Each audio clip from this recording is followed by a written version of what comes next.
ये कहानी ममता की है। बचपन से ही घर में ये एहसास दिलाकर पाला गया कि औरतों को बोलने का हक नहीं है। अरे ममता, जरा जल्दी जल्दी हाथ चलाओ। रोज ऑफिस में देर पहुंचता हूँ तुम्हारे कारण। लेकिन आपका सारा खाना पैक और तैयार भी है। अरे जबान जितनी चलाती हो उतना अगर हाथ चलाती ना तो शायद घर को अच्छे से मैनेज कर पाती। क्या मतलब है? क्या नहीं मिला आपको? मोजे मोजे कौन देगा? ममता भागकर पति को मोजे देती है। वो हर किसी का ख्याल रखती, लेकिन उसके घर में रोज का रोना लगा रहता। अरे माँ, आज स्कूल में टीचर ने मुझे फीस के लिए डांटा। माँ, मुझे अच्छा नहीं लगता कि स्कूल में फीस के पैसों के लिए मुझे कोई भी बात सुनाए। अरे पर बेटा, ये तो पापा करते हैं ना, सारा ऑनलाइन। मुझे तो इसकी जानकारी भी नहीं है। हाँ हाँ, बना लो बच्चों के सामने मुझे बुरा। अरे करता तो मैं ही हूँ, माना, लेकिन मुझे कोई सपना थोड़ी ना आएगा कि बच्चों की फीस जमा करनी है। अरे बताओगी तो तुम ही ना। ममता की अब ये आदत में शुमार हो चुका था। वो हमेशा हर बात के लिए खुद को ही दोषी मानती। एक दिन वो पड़ोस की दोस्त से कहती है, समझ नहीं आता यार, मैं इतनी डम कैसे हो सकती हूँ। बात तो सही भी है ना। अब पति बेचारा नौकरी करे, पैसे कमाए, या फिर ये देखे कि बच्चों की फीस का वक्त है। क्या करूँ यार। पता नहीं, मेरे पति तो सारा काम खुद ही करते हैं। वो तो कहते हैं कि तुम थक जाती होगी, सारा दिन घर बाहर बच्चे। तो अच्छा, ऐसे भी पति होते हैं क्या? अरे क्या बात कर रही है? भाई साहब कभी तुझे किसी बात के लिए सुनाते नहीं? किसने कहा नहीं सुनाते? अरे ये पति चीज ही ऐसी होती है कि बिना पत्नी को सुनाए उन्हें चैन की नींद कहाँ आती है।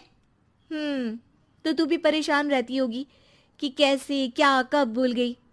अरे वो तो मुझे बस इस बात के लिए ताना देते हैं कि मैं वक्त पर खाना क्यों नहीं खाती या पार्लर जाकर अपनी साज सज्जा क्यों नहीं करवाती। पड़ोसन बोल ही रही होती है कि ममता के बेटे की आवाज आती है। अरे माँ, क्या हो गया? लग नहीं रहा कि आज आप मुझे पानी भी देगी। अरे कब से खाने के लिए वेट कर रहा हूँ। अरे यार, मैं चलती हूँ। बेटा खाने के लिए वेट कर रहा है, मैंने उसे खाना भी नहीं दिया। अरे 12वीं में पहुंच चुका है तुम्हारा बेटा, उसे बोलो खुद पानी लिया करे। मैंने तो अपने बच्चों को काम करना सिखाया है। अरे यार, खुद की भी तो कोई लाइफ है। माना जब नहीं कर सकते थे तो किया, लेकिन अब इतने बड़े बच्चों की हर बात मानेंगे तो मुश्किल तो अपने को ही होगी।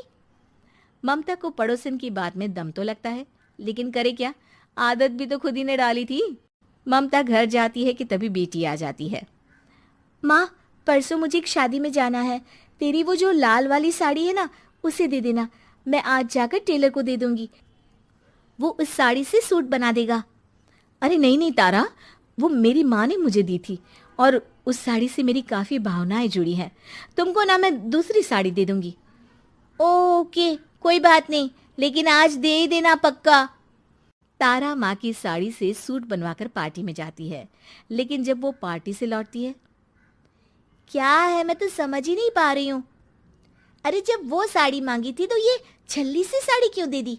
मैं ही पागल थी जो इस साड़ी का सूट बनवा लिया मैंने। माँ, जानती भी हो कि कॉलेज में मेरी कितनी हंसी उड़ी। तभी वहां ममता का पति सुनील आ जाता है। अरे गवार औरत, जब बेटी साड़ी मांग रही थी तो दे देती ना। अरे पापा, इनके तो इमोशंस जुड़े थे उस साड़ी से। ममता इतने सब के बाद भी कुछ नहीं बोलती। मेरी बेटी की बेइज्जती हो गई।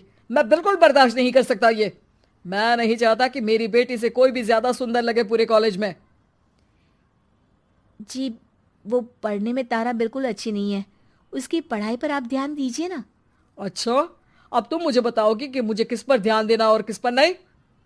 रमेश जैसा ही ये वाक्य पूरा करता है, ममता की बेटी और पति उस पर जोर जोर से हंसते हैं। अरे ठीक है ना, पता ही नहीं चला कि कैसे वक्त इतना बीत गया। अरे कैसे पता चलेगा माँ, हम लोगों के पीछे जो तू बैताल की तरह चिपकी रहती थी, तुझे कैसे वक्त का पता चलता। ममता को पहले सास ससुर, फिर पति और बच्चों की तरफ से इस तरीके की बातें सुनकर उसका मन बहुत दुखी रहता था। एक दिन, सुनो ना, बहुत दिनों से कमर के नीचे बहुत दर्द रहता है। कल मैंने देखा तो एक फोड़ा था। अरे ममता, एक बार अपने पति से बात करो, वो तुम्हारा फोड़ा डॉक्टर को दिखा देंगे। अरे नहीं नहीं, वो तो गुस्सा हो जाएंगे। अरे क्यों गुस्सा हो जाएंगे? तुमको दर्द है? हाँ, लेकिन वो यही बोलेंगे कि ऑफिस जाऊं या फिर तुम्हें लेकर डॉक्टर के पास। तो बेटे से ही बात कर ले। अरे वो तो मैं कर लूं, लेकिन फोड़ा है ऐसी जगह कि उसे बताते मुझे शर्म आएगी। लेकिन कुछ ना कुछ तो करना जरूरी है ना। ऐसे कब तक फोड़े के दर्द से तड़पती रहेगी? अब तो सोच रही हूँ कि इनसे बात कर ही लूं, वरना दर्द के मारे कहीं मर ना जाऊं। लेकिन शाम को, ममता, क्या किया तुमने आज? खाने के डिब्बे में कैसा खाना दिया था? दाल खराब हो गई थी। कब की थी? दाल तो मैंने सुबह ही बनाई थी, खराब कैसे हो गई? अच्छा सुनिए ना, मुझे कहना है कि अरे गरम दाल बंद करोगी तो ऐसा ही होगा ना। बेइज्जती हो गई सबके सामने मेरी। ऑफिस वालों ने ऐसा मजाक उड़ाया कि क्या बोलूं। कल से ठीक से खाना देना है तो देना, वरना खाना देना बंद कर देना। बाहर खा लूंगा मैं। ममता, जो पति से अपनी परेशानी बताने वाली थी, वो अब ये सोचने लगती है कि कल से पति को खाने में क्या दे। अगले दिन ममता थकी थकी सी हालत में, आप लोगों के लिए नाश्ता बना दिया है, खाना बनाने की हिम्मत नहीं है आज तो। रात भर सोकर थक गई है ना, इसीलिए तो खाना नहीं बना सकती। हिम्मत नहीं हो रही है, मैं बस सोने जा रही हूँ। बस मैडम को सोने का बोल दो, फिर देखो कैसे सोती रहती है। माँ, फिर वही पराठा सब्जी। अरे हमारे साथ के दोस्त एक से बढ़कर एक नाश्ता खाना लेकर आते हैं, आप तो बस। सभी घर से निकल जाते हैं, लेकिन जब शाम को बेटा घर आता है तो घर में अंधेरा रहता है। बेटा लाइट जलाता है। क्या माँ, तुम्हारा भी जवाब नहीं है बिजली का बिल बचाने के लिए? वो बोल ही रहा होता है कि सामने माँ जमीन पर लेटी मिलती है। वो उसके पास जाता है। अरे माँ, क्या हो गया माँ? तभी वहां पड़ोसन आती है। अरे बेटा, तुम्हारी माँ के पैर के पास एक फोड़ा है, जिसके कारण ये लगातार कमजोर होती जा रही थी।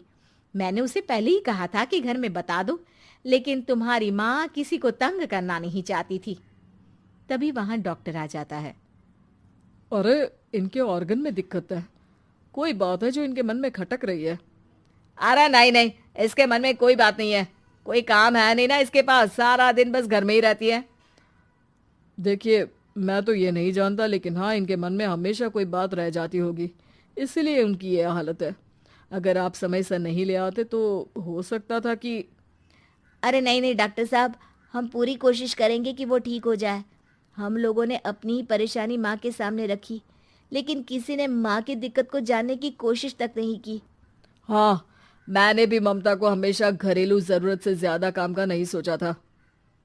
ममता को होश आता है और वो खुद को अपने बेडरूम में देखती है।